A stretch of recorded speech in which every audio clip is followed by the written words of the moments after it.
नमस्कार, खबर छत्तीसगढ़ लेकर मैं हूं आपके साथ संदीप निरंजन सरकार। केंद्रीय राज्य मंत्री तोकन साहू ने दुर्ग जिला के बीजेपी कार्यालय में प्रेस वार्ता की, जिसमें उन्होंने मीडिया से बातचीत करते हुए कहा कि मार्च 1971 में लोकसभा चुनाव में भारी बहुमत से जीतने के बावजूद भी इंदिरा गांधी की वैधानिकता को चुनौती मिली। उनके विपक्षी उम्मीदवार राज नारायण ने इलाहाबाद हाईकोर्ट में चुनाव को भ्रष्ट आचरण बताया और सरकारी मशीनरी के दुरुपयोग के आधार पर उसे चुनौती दी थी।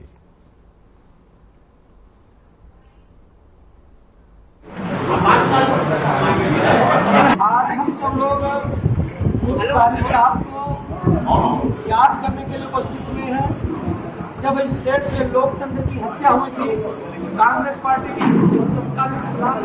इंदिरा गांधी जी के द्वारा अपनी सत्ता बचाने के लिए लोकतंत्र का गला घोटा गया था, न्यायपालिका को पंगु बना दिया गया था, मौलिक अधिकार का हनन किया गया था और पत्रकारिता को स्वतंत्रता को समाप्त कर दिया गया था, सेंसरशिप लगाया गया था। 1 लाख से ज्यादा गैर कानूनी नेताओं को जेल में डाल दिया गया था, बड़े बड़े पत्रकारों को जेल में डाल दिया गया था। यह केवल अपनी सत्ता बचाने के लिए किया गया था। हाई कोर्ट के द्वारा जब ये फैसला दिया गया 12 जून को, उनकी संवैधानिकता को चुनौती दी गई थी। 12 जून 1975 को इलाहाबाद हाई कोर्ट ने कहा कि उनको 6 साल के लिए पद में बने रहने का अधिकार नहीं है, तब पूर्व प्रधानमंत्री जी को इस्तीफा दे देकर के जनता के बीच में आना चाहिए था। उन्होंने आज के दिन आज से 50 साल पहले आपातकाल लगा करके देश की आत्मा पर, देश की लोकतंत्र की हत्या किया था। उसी को याद करने के लिए आज कांग्रेस पार्टी इस देश में बड़े बड़े कर्ज दिए हैं। इस देश में बड़ी बड़ी समस्याओं को जन्म देने वाली पार्टी कांग्रेस पार्टी है और आज कांग्रेस पार्टी के नेता जिन्होंने बार बार इस संविधान की हत्या की है, वो संविधान बचाने की यात्रा, झूठी यात्रा निकालते हैं। देश के लोगों को यह बात बहुत अच्छी तरह से पता है कि कांग्रेस पार्टी सत्ता की लालच में इसी हद तक गिर सकती है और उन्होंने अपने कर्मों से बताया है कि बार बार इस देश की आत्मा को, इस देश के लोकतंत्र को, न्यायपालिका को, पत्रकारिता को जेल में डाल करके उन्होंने बार बार इस देश के लोकतंत्र पर आघात पहुंचाने का काम किया है। विश्व में कहीं कोई देश सुरक्षित है, भारत देश है। आज कोई भी आतंकवादी हमारे तरफ गंदी नजर से देख नहीं सकता और यदि देखता है कि वो भारत है जो घर में घुस करके मारता है। कांग्रेस ने आपातकाल लगा करके इस देश की आत्मा को तार तार किया है। युक्ति युक्तिकरण कांग्रेस के शासन करने की जो है, हम चाहते हैं कि व्यवस्थित पढ़ाई हो, हमारे बच्चों को अच्छी शिक्षा प्राप्त हो। सरकार हमारा चिंतन कर रही है, इसलिए युक्तिकरण के माध्यम से हमारे बच्चों की कमी वहाँ रद्द किया जा रहा है और कांग्रेस पार्टी केवल आरोप लगाने के लिए, केवल राजनीति करने के लिए झूठी आरोप लगाया। पार्टी की सरकार मोदी की हर गारंटी को पहले दिन से पूरा कर रही है। हम चरणबद्ध तरीके से मोदी की हर गारंटी को पूरा करेंगे और मैक्सिमम गारंटी हम पहले साल में पूरा कर रहे हैं। हम अपने युवा साथियों से भी कहना चाहते हैं कि विष्णुदेव जी की सरकार आने के बाद लगातार भर्ती प्रक्रिया चल रही है। बिलासपुर के कलेक्टर संजय अग्रवाल ने साप्ताहिक जनदर्शन में दूर दराज से आए लोगों की समस्याओं को सुना। कलेक्टर ने सभी की समस्याओं को इत्मीनान से सुना। निराकरण योग्य आवेदनों का मौके पर ही संबंधित अधिकारियों के निराकरण के निर्देश दिए। साप्ताहिक जनदर्शन में लोगों ने कलेक्टर से मुलाकात कर निजी और सामुदायिक समस्याओं से संबंधित आवेदन वहां पे दिए हैं। कलेक्टर ने त्वरित निराकरण के लिए विभागीय अधिकारियों को निर्देश दिए हैं। जनदर्शन के दौरान सीईओ जिला पंचायत संदीप अग्रवाल, सहायक collector Arvind Kumar D, ADM Shiv Kumar Banerjee सहित अन्य अधिकारी कर्मचारी भी वहां पर मौजूद रहे। साप्ताहिक जनदर्शन में तखतपुर ब्लॉक के ग्राम पंचायत नेवरा की रहने वाली सुशीला बाई ने महिला समूह द्वारा कचरा कलेक्शन का मानदेय और कचरा कलेक्शन के लिए सुरक्षात्मक सामग्री प्रदान करने के संबंध में आवेदन किए। उन्होंने बताया कि वे लोग 2024 से ग्राम पंचायत नेवरा में सफाई का काम कर रहे हैं, लेकिन उनका मानदेय अभी तक उन्हें नहीं मिला है।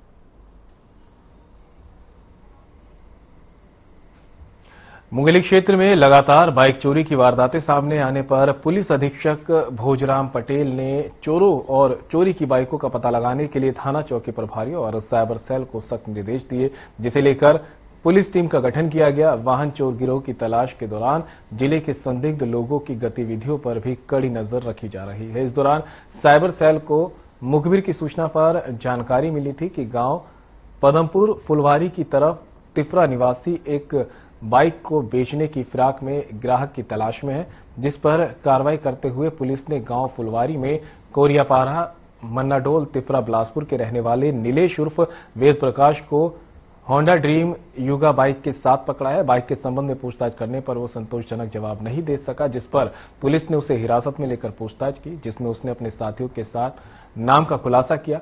पुलिस ने के निशानदेही पर दूसरे आरोपियों को भी हिरासत में लेकर पूछताछ की, जिनके कब्जे से कुल 13 बाइकें बरामद की गई। फिलहाल पुलिस ने आगे की कार्रवाई शुरू कर दी है। फिर हमारी मुंगेली पुलिस को बाइक चोरी वाले मामले में बहुत बड़ी सफलता मिली है। हम लोगों को कई महीनों से बाइक के गायब होने अलग अलग थानों में अलग अलग प्रकार की शिकायतें प्राप्त हुई थी। इस संबंध में हम लोगों ने एक टीम बनाई हुई थी, जिसमें साइबर एवं अलग थाना प्रभारी की पूरी टीम थी। तो बाइक के गायब होने के बारे में जब हम लोगों को सूचना मिलती तो सबसे पहले हम लोग थाने में अपराध दर्ज करते थे, लेकिन इसमें हम लोगों को अभी तक सफलता नहीं मिल पाई थी। लेकिन हम लोगों ने मुखबिर के माध्यम से हम लोगों को पता चला कि बिलासपुर जिले का रहने वाला वेद प्रकाश कई दिनों से एक बाइक जिसका चेक करने पर उसके पास उसका संबंधित कोई कागज वागज नहीं मिला था, उसको बेचने की फिराक में था। तो जब हम लोगों ने उस व्यक्ति से पूछताछ किया तो उसके पास कोई वाजिब जवाब नहीं था। फिर उस व्यक्ति को हम लोग लाए, वेद प्रकाश को उसको पूछताछ किए तो धीरे धीरे पूछताछ करने के बाद में गिरोह के बारे में पता चला। इस गिरोह में करीबन 10 लोग हैं, जिसमें एक 18 साल से कम एज का बच्चा है, बाकी 9 बालिग हैं। इन लोगों से हम लोगों ने पूछताछ करते करते बाइक के बारे में पता किया तो हम लोगों को कुल मिलाकर के 13 बाइक मिले और इस बाइक से संबंधित अपराध दर्ज के बारे में हम लोगों ने पता किया। तो हमारे यहाँ के 4 थानों में इनमें से अपराध दर्ज थे और कुछ बाइक के संबंध में भट्टापारा बिलासपुर थाने में अपराध दर्ज थे। संबंधित थानों को हम लोगों ने सूचना भेज दिया है। इस प्रकार आज एक संगठित अपराध जिसमें करीबन 10 लोग शामिल थे, जो गिरोह बना करके बाइक को गायब करते थे और बाद में ऐसा पूछताछ से पता चला कि किसी अवैध काम के लिए इसका यूज करते थे। इस प्रकार हमारी मुंगेली पुलिस को बहुत बड़ी सफलता मिली थी। इस तरह की जगह से चोरी करते ज्यादातर बाइक के बारे में जो बाजार एरिया है, जहाँ पर ग्रामीण लोग या जहाँ पर लोग जैसे बाजार एरिया है, जहाँ पर बाइक को तुरंत कोई सामान खरीदना होता है तो छोड़ के जाते हैं, शराब भट्टे के सामने जहाँ पर बाइक को छोड़ के जाते हैं या कहीं पर जैसे भीड़ भाड़ खेल होते रहते हैं वहाँ पर बाइक को छोड़ के जाते हैं, तो वहाँ पर इसके हम लोगों को मिसिंग होने की सूचना मिली थी। और ज्यादातर ये लोग हम लोगों को पता चला है कि लोग ऐसी जगहों को ट्रैक करते रहते हैं जहाँ पर लोग अपने बाइक को खड़े करने के बाद में हैंडल लॉक करना या उसकी सुरक्षा का ध्यान नहीं देते हैं, कहीं पर बाइक को छोड़ करके चले जाते हैं। जैसे कहीं पर सामान खरीदना होता है तो बाइक को दूर वाले एरिया में छोड़ देते हैं और कभी कभी ऐसा होता है कि बाइक रात भर वहां पर खड़ी रहती है, तो ये लोग उन बाइकों को जहां पर 3 घंटे 4 घंटे से कोई देखने वाला नहीं होता है और लवारिस पड़ी रहती है, उन बाइक को अपना ये लोग उनको गायब करते हैं और इसको फिर ये लोग गायब करते हैं और इसको बाद में या तो बेच देते हैं या ज्यादातर हम लोगों ने इसमें देखा भी पूछताछ के बाद पता चला है जैसे शराब परिवहन करने के मामले में या फिर अवैध नशा की चीजों को परिवहन करने के मामले में इनको उपयोग करते हैं, क्योंकि जब पुलिस इनको पकड़ने के लिए जाती है तो बाइक वहां पर छोड़ करके भाग जाते हैं और चूंकि बाइक किसी और के नाम की रहती है तो वहां पे सुराग नहीं मिलता है। गिरफ्तार आरोपियों में क्रेता विक्रेता दोनों शामिल है। हाँ, गिरफ्तार जब हम लोगों ने 13 लोगों को गिरफ्तार किया तो उसमें से कुछ लोगों ने वहां पर इस बाइक को खरीदने की बात कही, लेकिन चोरी के सामान को भी खरीदना क्राइम है और चूंकि अगर खरीदने वाला व्यक्ति इसके माध्यम से कोई क्राइम करता तो वहां पर चूंकि बाइक उसकी बाइक तो नहीं है और लीगल तरीके से उसने खरीदा नहीं है, तो इससे क्राइम बढ़ने की संभावना थी और चोरी के सामान को खरीदने से चोरी बढ़ने की संभावना बनी रहती है। तो बाद में पूछताछ से पता चला कि यही लोग आपस में ग्रुप बनाते हैं जो कभी कभी जब पुलिस पकड़ने जाती है तो आपस में खरीदने बेचने की बात करते हैं। तो इस प्रकार से ये लोग झूठ बोलते हैं और आपस में अपना गिरोह बना करके रहते हैं। तो इस प्रकार ये मुंगेली पुलिस को एक बड़ी सफलता मिली है, क्योंकि बाइक एक मिडिल क्लास फैमिली से संबंधित होता है, कई सारे लोगों का व्यवसाय से संबंधित होता है। मैं आम जनता से यही कहना चाहूंगा कि आप जहां भी अपनी बाइक को खड़ी करते हैं आप जरूर उसकी सुरक्षा का ध्यान रखें, उसमें हैंडल लॉक करके जाएं और रात भर कहीं पर छोड़ते हैं तो सुरक्षित जगह पर रखें, किसी के देखरेख में उस चीज को छोड़ें, क्योंकि आप जितना ज्यादा अवेयर रहेंगे, सतर्क रहेंगे, आपकी बाइक सुरक्षित रहेगी।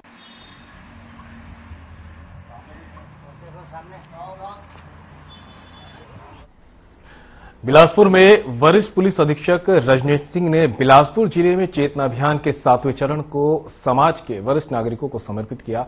पुलिस लाइन स्थित चेतना हॉल में सियान चेतना कार्यक्रम का पुलिस महानिरीक्षक डॉक्टर संजीव शुक्ला ने शुभारंभ किया, जहां इस अवसर पर जिला कलेक्टर संजय अग्रवाल विशिष्ट अतिथि के रूप में मौजूद रहे। देखिए रिपोर्ट।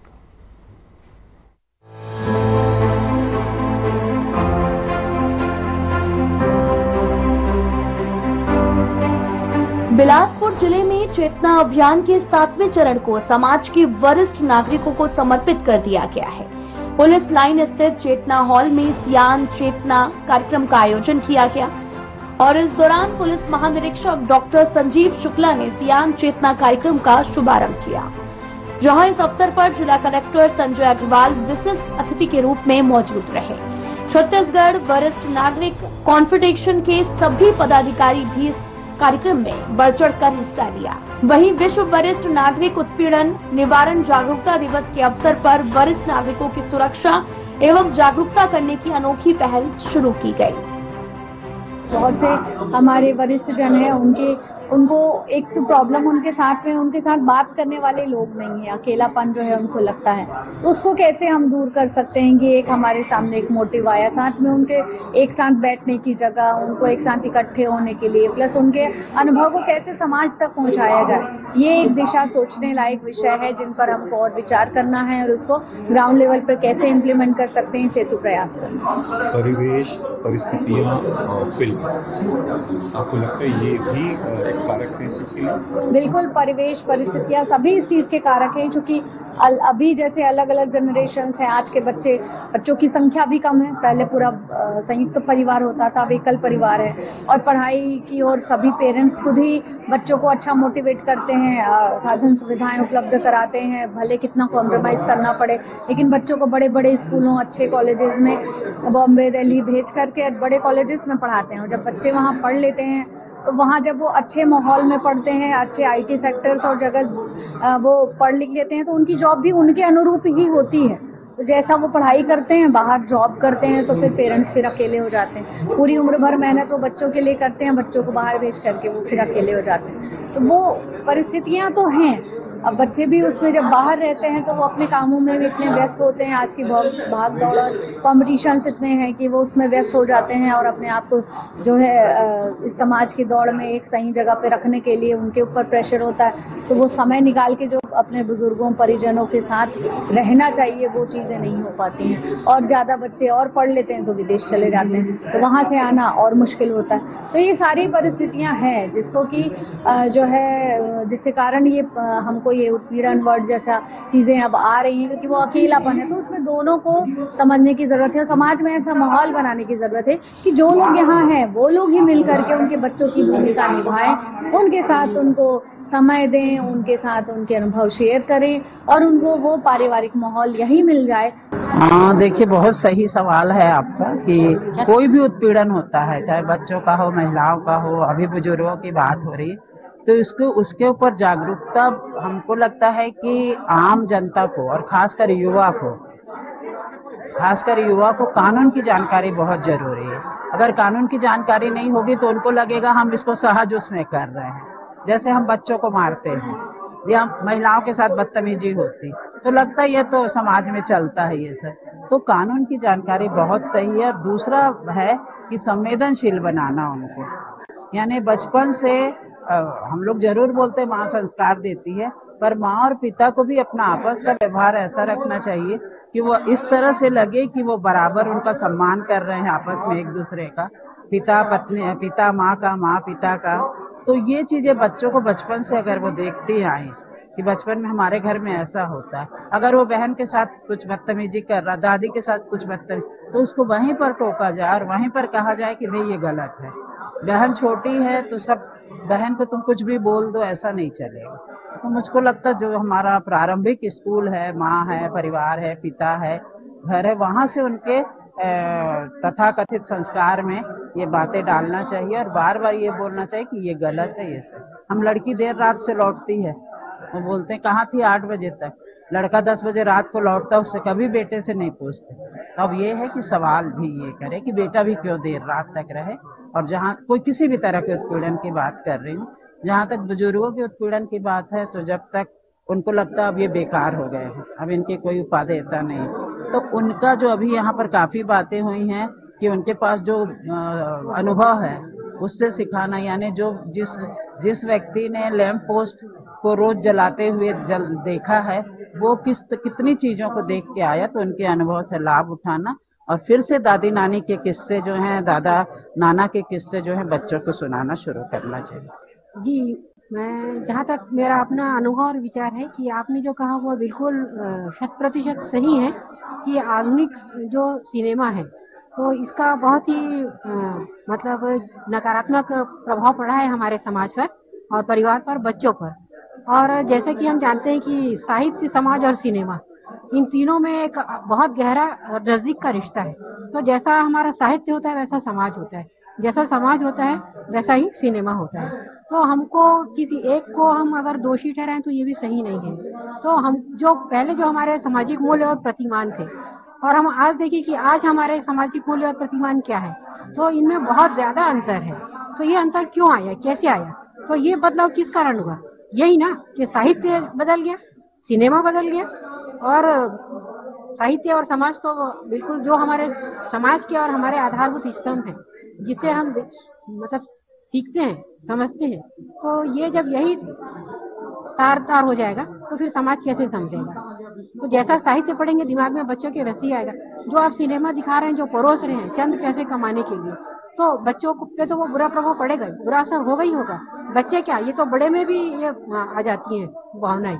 तो आपने देखा होगा कि बड़े बड़े लोग भी, बुजुर्ग भी हैं, तो वो किसी न किसी गलत काम में उनका कभी कभी नाम आ जाता है। तो ये क्या कारण है?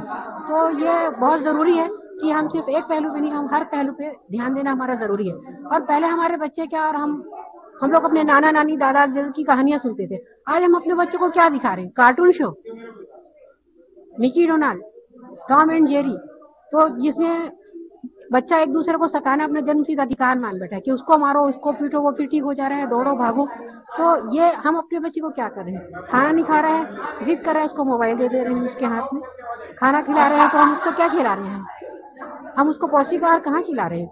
एक तरफ हम बोलते हैं कि जो हम खाना खिला रहे हैं वो संतुलित आहार होना बच्चों के लिए बहुत जरूरी है, और दूसरी तरफ हम अपने बच्चों को पास्ता, मैगी और एनर्जी बूस्ट पिला रहे हैं। बोलते हैं कि स्टेरॉइड डोपिंग टेस्ट, अगर कोई खिलाड़ी डोपिंग टेस्ट में पकड़ा जाता है तो उसको हम डिस्क्वालीफाई कर देते हैं। और हम अपने बच्चों को क्या परोस रहे हैं? हम उनको शुद्ध खाना कहाँ खिला रहे हैं? उनको हम शुद्ध भोजन कहाँ दे रहे हैं? हम उनको मैगी खिला रहे हैं, पास्ता खिला रहे हैं। और हम बड़े बड़े विज्ञापन आते हैं, कहते हैं कि ये पियो, आपके बच्चे की लंबाई तेजी से बढ़ जाएगी। क्यों बढ़ेगी तेजी से लंबाई? बच्चा अपने बुजुर्गों का जो उत्पीड़न होता है वो यही से शुरू हुआ है ना, कि साहित्य का हमारे बच्चों पर और जो हम टीवी पर देख रहे हैं उसका हम पर असर पड़ता है। और फिर हमारा खुद का भी व्यवहार, हम अपने बच्चों के साथ, अपने माता पिता के साथ हम कैसा व्यवहार करें तो बच्चा देखता है। तो हम जो देंगे वही तो हम पाएंगे। ये प्रकृति का अकाट्य नियम है कि जो हम दे रहे हैं वो हम पाएंगे। तो कहीं ना कहीं हमको भी सुधारना पड़ेगा, हमको भी अपने व्यवहार को नियंत्रित करना पड़ेगा। सारा दोष हम बच्चों को ही दें तो ये भी गलत है, और सारा दोष अगर बुजुर्गों को भी दें तो ये भी गलत है। समय समय पर ये कार्यक्रम 2 साल से किए कर रहे हैं। वृद्धों का सम्मान, जिस तरह हम लोग यंग जनरेशन सावन सुंदरी मनाते हैं, हम लोग वृद्धों को सम्मान देने के लिए हम लोगों ने 2 साल कंटिन्यूअसली हम लोगों ने 2 साल सावन सुंदरी वृद्धों का सम्मान किया। उनको शॉल, श्रीफल, तिलक लगाकर और मिठाई खिलाकर उनका सम्मान किया। तो ये जो आज की पहल थी वो बहुत ही सराहनीय थी, और बाकी बातें तो हमारे अध्यक्ष ने बताई। देखिए, कानून तो अपनी जगह है, परंतु कानून से ज्यादा जो प्रभावी रहेगा वो सामाजिक रूप से इसका यदि हल निकाला जाए, क्योंकि समाज में जो छोटे बच्चे हैं उनको उनके अर्ली चाइल्डहुड से वैसे उसी तरह शिक्षित करना पड़ेगा, तभी कुछ हल हो सकता है। न्यूक्लियर परिवार समस्या की जड़ है। न्यूक्लियर परिवार को हम समस्या का कारण मान सकते हैं, और इसके लिए पूरा जो स्ट्रक्चर है, सोसाइटी का स्ट्रक्चर है, उसको चेंज होने के लिए एकदम तो चेंज नहीं हो सकता क्योंकि समय का प्रभाव हो गया। फिर भी और कुछ कॉम्बिनेशन बहुत जरूरी है वर्तमान स्थिति से, तभी कुछ हो सकता है। बिलासपुर के वरिष्ठ पुलिस अधीक्षक रजनीश सिंह ने कहा कि विश्व वरिष्ठ नागरिक उत्पीड़न निवारण जागरूकता दिवस के स्थान पर हमें विश्व वरिष्ठ नागरिक खुशहाली दिवस मनाना चाहिए।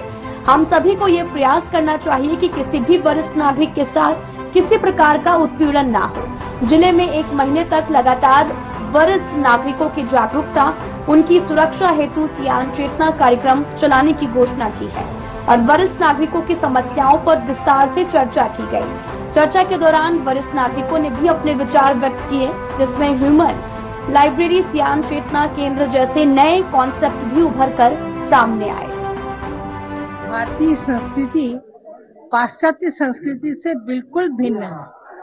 हम अगर चाहते हैं कि पाश्चात्य संस्कृति का अनुकरण करें तो ये भारतवर्ष के लिए बहुत हद तक तकलीफदेह है।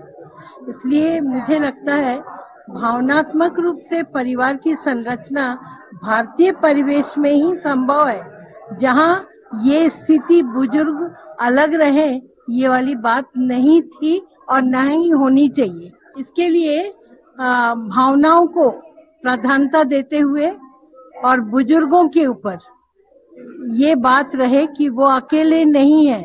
इसके लिए शासन, निगम, प्रशासन एवं पुलिस विभाग, ये चारों का समन्वय बहुत जरूरी है और मिलजुल के काम करके ये गठन करना पड़ेगा हर मोहल्ले में कि कोई बुजुर्ग प्रताड़ित तो नहीं है, अगर है तो उसके निवारण के लिए हम उनके पास तक पहुंचे।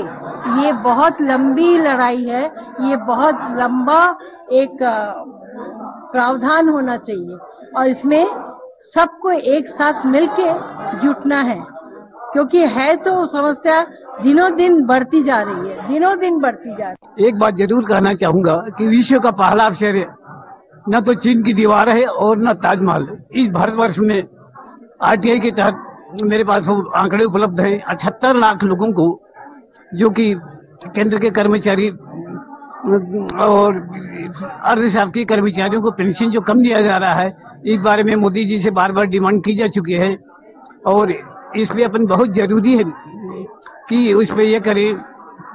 आज तक कोई सुना जा रहा है। आदरणीय हेमा मालिनी के द्वारा भी ये ज्ञापन पहुंचा, प्रिया शुले मैडम, अन्य लोग भी ले रहे हैं इसमें रुचि, लेकिन अभी तक कुछ नहीं हुआ। मैं आपके हर खबर के माध्यम से बार बार निवेदन करके चाहूंगा कि इसमें जैसा कि कलेक्टर साहब और विभिन्न लोगों को ध्यान आकर्षित कराया जाए। आज के आयोजन में आकर सही मेरे को बहुत अच्छा लगा कि सियान चेतना इस नाम में जो होने जा रहा है संगठन, ये जरूरी रहा। मैं शासन से निवेदन कर रहा हूँ, बहुत साल पहले शायद 90-92 का पहले हुआ बीपीएल सर्वे। इस तरह बहुत सारे बुजुर्ग हैं जिनका बीपीएल सर्वे में नाम नहीं है, उनके लिए थोड़ा शासन ध्यान दे। वो गरीब आवास में, अटल आवास में, रास्ता में, सड़क किनारे में लोग घूमते रहते हैं, वो भी बुजुर्ग है, उनको देखने के लिए कोई नहीं है। एक बार फिर शासन से मेरा निवेदन है, एक बार और सर्वे किया जाए और एक बुजुर्गों को एक लिस्ट बना करके उनको सहायता किया जाए जिनके लिए कोई नहीं है। अच्छा प्रोग्राम आयोजित किया। मैं देवरस मैडम के आभारी हूँ जो मुझे 2 शब्द बोलने के लिए प्रेरित किया। तो देवरस सर जी का, जिनसे दोनों की मैं बहुत आभारी रहूंगी, जिन्होंने सियान चेतना वाला प्रोग्राम यहाँ पे आयोजित करके हम लोगों को भी जागरूक करने के प्रयास किया और हम इनके संग मिलके बहुत अच्छा प्रोग्राम एक आयोजित करेंगे और नई नई योजनाओं के साथ हम लोग आगे बढ़ेंगे और मैडम लोगों का हमको मार्गदर्शन मिलेगा। मुझे बहुत अच्छा। हमारे माननीय रजनीश सिंह, एसपी रजनीश सिंह द्वारा किया गया है और इसमें बड़े बुजुर्ग लोगों का आगे में उनका जो उत्पीड़न ताकि ना हो उसका संकल्प भी लिया गया और हम लोग को ये ध्यान रखना पड़ेगा कि कोई भी बुजुर्ग तो अकेला ना रहे और हम लोग उसका भी अभियान हर जगह, हर क्षेत्र में उन्हें अकेलापन महसूस करने न दें। यह हम लोग एक संकल्प लिए हैं और आगे और भी बहुत कुछ जानने को मिला है और आगे इस प्रकार का किसी मतलब कोई भी बुजुर्ग किसी भी प्रकार की उत्पीड़न न सहे, इसका संकल्प आज हम लोग लिए हैं। ये प्रताड़ना दिवस के रूप में विश्व भर में, तो इस दिवस की उपयोगिता ये है कि जागरूकता इस संदर्भ में कि उन्हें प्रताड़ित किन्हीं संदर्भों में किन्हीं अंशों में प्रताड़ित किया जा रहा है, ये जागरूकता के लिए ये आज का जो 15 जून जो है उसे चिन्हित किया गया है, उसका अपना अलग महत्व है। वरिष्ठ नागरिक उत्पीड़न निवारण उत्सव के रूप में इसको मनाया जा रहा है। आज यहाँ पर बिलासपुर पुलिस के चेतना हॉल में सब एकत्र हुए हैं। वरिष्ठ नागरिक संघ के सदस्य, साथ में वरिष्ठ पुलिस अधीक्षक और आईजी साहब, कलेक्टर साहब सब एकत्र हुए और इनके सामने हमारे वरिष्ठ नागरिक जनों ने अपनी समस्याएं रखी और उन समस्याओं के निवारण संबंधित विचार विमर्श किया गया। कुछ लोगों ने अपना सुझाव भी दिया और कुछ सजेशन लोगों का ये रहा कि हम बुजुर्गों के पास बैठकर बात करने वाले लोग नहीं मिलते हैं, तो ऐसा कुछ किया जाए कि हमसे बात करने वाले लोग आए, अपना समय दें। पैसा अलग चीज है, भौतिक सुख सुविधाएं अलग चीज है। सरकार जो सुविधाएं देती है बहुत देती है, जितने कपड़े की आवश्यकता नहीं है उससे अधिक हमें कपड़ा मिल जाता है, मेडिसिन मिल जाती हैं, सभी सुविधाएं मिलती हैं। लेकिन हम बुजुर्गों को हमारे बच्चों का साथ चाहिए, हमसे बात करना है, हमारी बातें वो सुने, उनकी बातें हम सुने, ये हम चाहते हैं। बहरहाल विश्व वरिष्ठ नागरिक उत्पीड़न निवारण जागरूकता दिवस के अवसर पर वरिष्ठ नागरिकों की सुरक्षा जागरूकता करने की अनोखी पहल शुरू की गई, जिससे समस्याओं को गंभीरता से सुनकर समस्या का समाधान किया जाए, ताकि बिलासपुर जिला के वरिष्ठ नागरिकों को सुरक्षा, संरक्षण और सम्मान मिल सके। Bureau report.